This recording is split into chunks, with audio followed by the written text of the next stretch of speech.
Hi, my name's William Walter, and I'll be reading a story titled Father.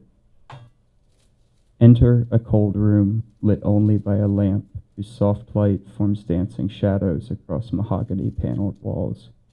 Smell the thick odor of liquor and cigarettes, wood and leather. Hear pattering leaves on a window pane, the quiet breathing of two, one calm, the other hoarse. Wind. See fog hovering outside beneath streetlights, staring into the room with a dull hostility. A wavering satin curtain, and a cockroach crawling on the sill. Plants in cracked pots, a squat desk covered with wrinkled papers. One family photo, and a half-empty handle of cheap bourbon. See two men. One sits at attention across from the desk, his back pressed against a leather-bound armchair, his left arm draped over its oak handle, and the other in his lap. His is the softer breathing. Goosebumps crowd his gingerly haired limbs. 3 dark moles dot his ear. The other man sits slouched over the desk, his head down. A cigarette smolders in a glass tray beside him, its ashes stacking neatly, its smoke drifting circuitously about his head.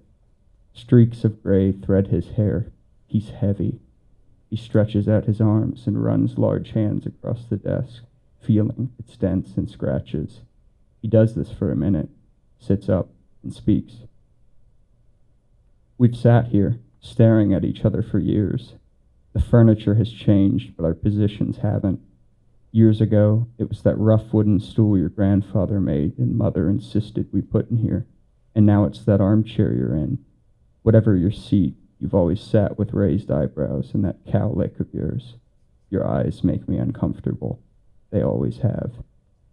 I know what you're thinking about. You can't say it, but I know. It's on my mind, too. How this started. Your dog's death. What was his name? Henry. That's it. It was hot, and everything you could touch and see was sticky. People were sealed up inside, doing their best to stay cool. I was in here writing, but you were out in the driveway with your basketball. I don't understand how you stood that goddamn heat. To this day, I still have no idea how he got outside. Your mother was sleeping, and I didn't hear a thing, not the collision, his yelps, or your screams. These walls are thick. I'll never forget the look on your face when you came in here wearing blue sneakers and a red cap, with his body in your scrawny arms.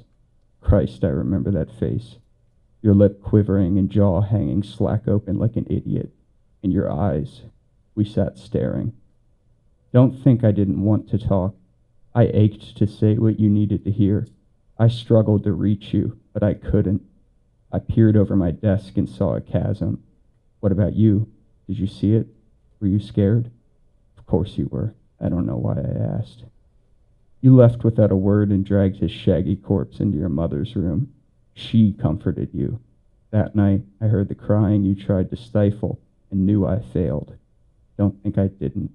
It's why I sat inside when you and your mother buried him in the backyard. I still have the note you left under my door 3 nights after.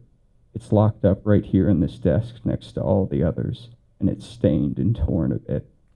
You thought I didn't read the notes? That I discarded them? No, I've kept every single one and I read them. There's a word in your last note that says everything. Do you know what I'm talking about? It's father. You always called me Dad. After worse things than that mutt's death, you signed your notes with the same. It wasn't from mere habit you did. I didn't comfort you when you told me what was happening in school, but you still thought of me as Dad, a friend. That little word told me you thought we'd get better. But when Dad disappeared and you wrote Father, I knew things were finished. You didn't need to say anything else. The heavy man pauses and looks down at his hands. His fingers pop as he bends them to pick up the cigarette. Burnt flakes fall faintly to the desk and floor. He swats at them as he fills his lungs with smoke. As he exhales, a cockroach clambers over the desk's edge. It lingers, wiggling its antennae and clicking softly, then dashes to the middle of the desk, halfway between both men, bobbing nervously back and forth to face each. The smoking man sets down his cigarette and flips the roach over. Both men watch it struggle to rise upright. Then the young one in the armchair leans forward, nods, and places the roach on the floor. It disappears quietly into the dark. Thank you.